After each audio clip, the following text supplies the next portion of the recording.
Hey, what's poppin', everybody? Man, what a brutal way to lose the first slip of the month.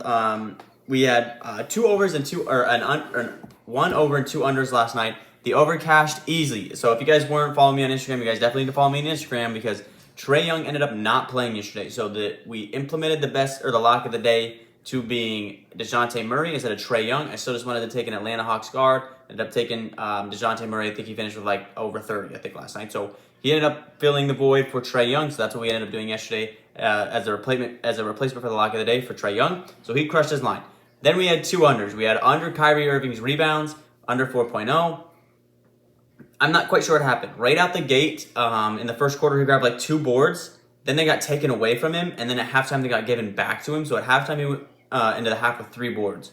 I'm not sure what happened with the rebounds there. All I know is he did have one rebound where he went and like shot a layup, missed it, just grabbed his own rebound and went right back up with it. So he got a cheap one right there. Like literally the worst case scenario because he ends up finishing with 5. So that one cheap one that he ended up getting there where he just followed his own shot ended up killing us because with 15 seconds left in the game, he grabs a rebound. He grabs a rebound to go over for his 5th rebound.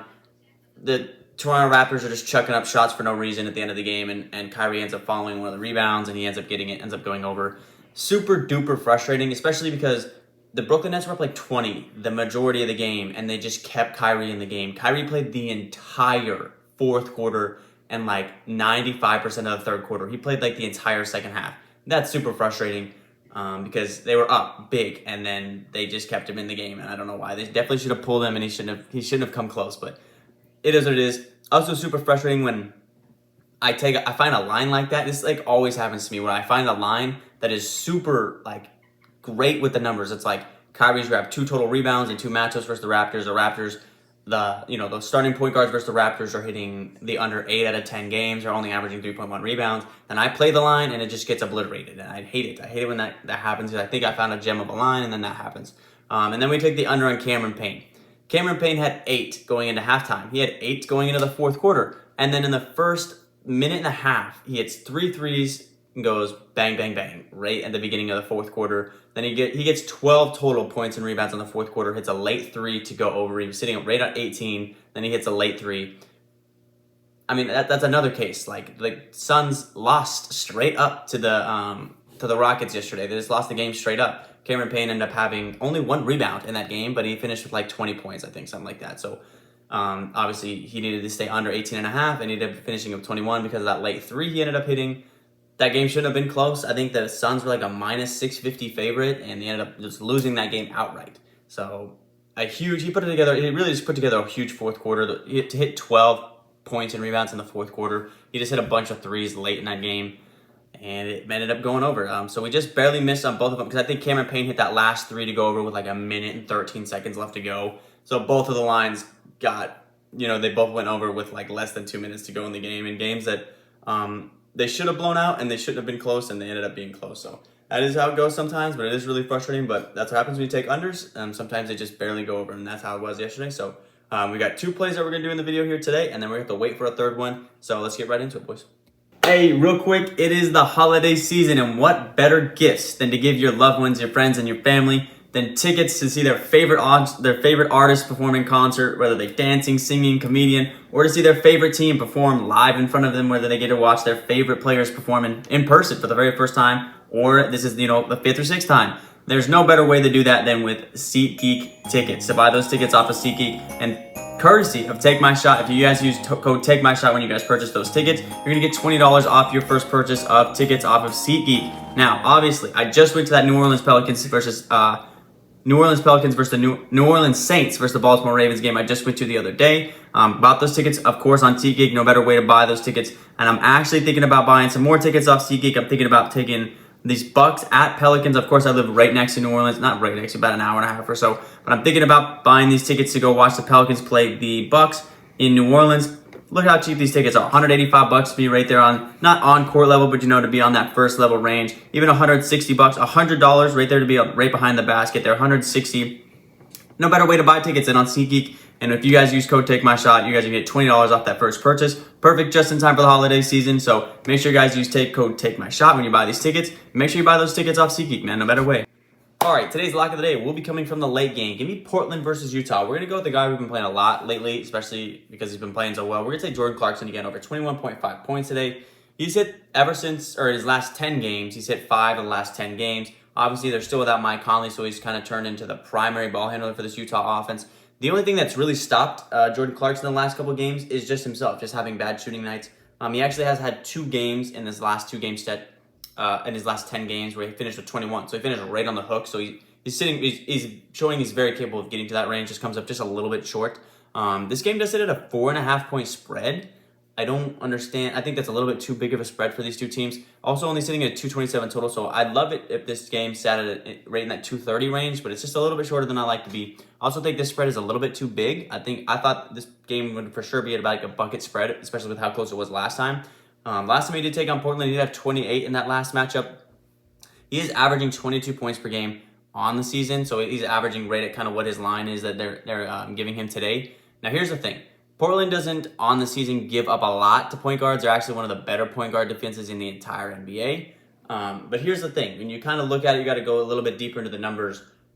Portland is one of the back end teams as far as allowing points in the paint, so they kind of give up a little bit more points in the paint than the average team does. They're not horrible, but they're not great at it, at defending the paint. And Jordan Clarkson actually ranks 10th in the NBA as far as guards go at driving into the paint. So he's a guy that's super aggressive when it comes to getting to the basket. Also a guy that we all know that can shoot the ball very well. If he gets going from deep, it's over for him. So the combination of the Trailblazers really not having the greatest inside perimeter defense and the fact that Jordan Clarkson really likes to attack the basket. This is a game I think is really going to stay close between these two teams. He showed it in his last matchup for 28 points in their last matchup. So give me Jordan Clarkson today over 21.5 points as today's lock of the day today. All right.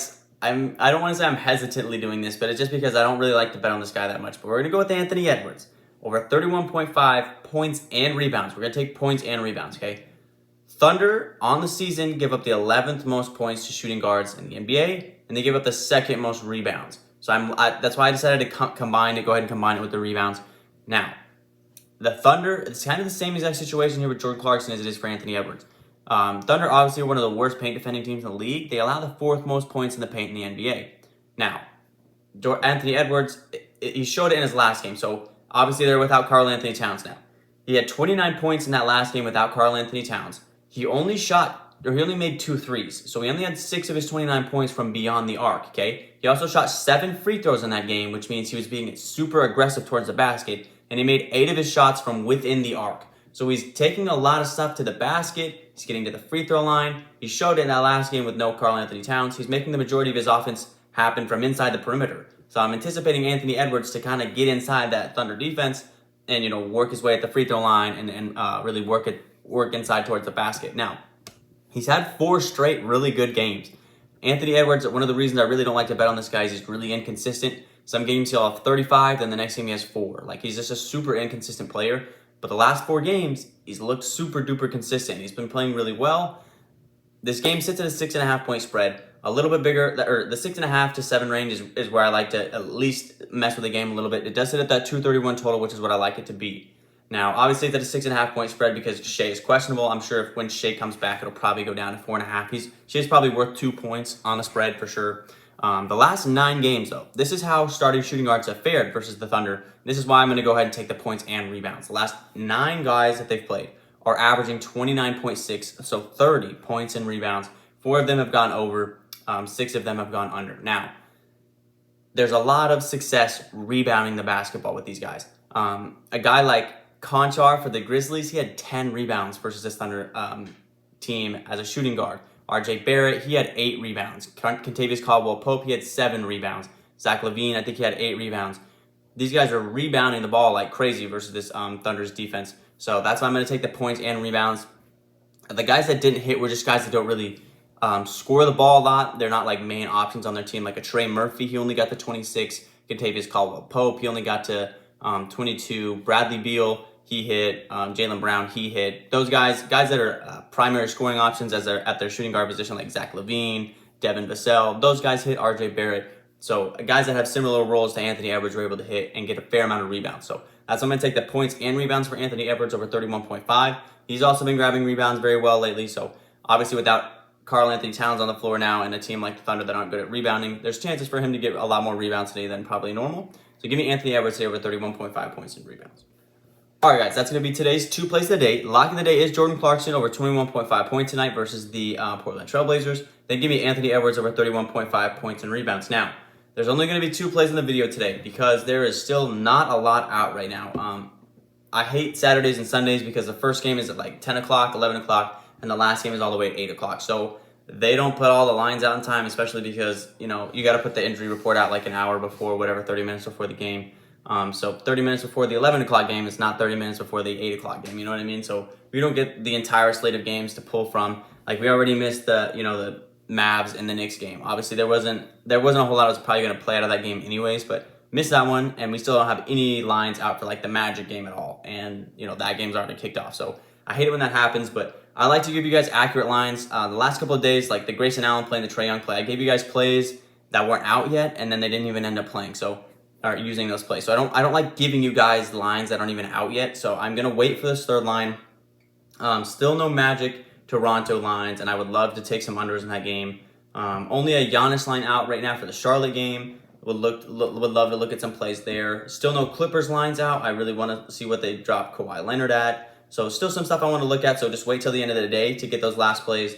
The two plays that we have are late games, so we are going to have the ability to hopefully have the full slate of games out by the time we need to put this slip into the system. So with that being said, guys, that'll wrap up today's video. Only two plays in the video. Just wait. You're going to want to, I'll throw my Instagram right here. Follow me on Instagram. I always throw up news or anything that's happening or updates on lines, always up on Instagram. So with that being said, I will catch you guys tomorrow. Peace.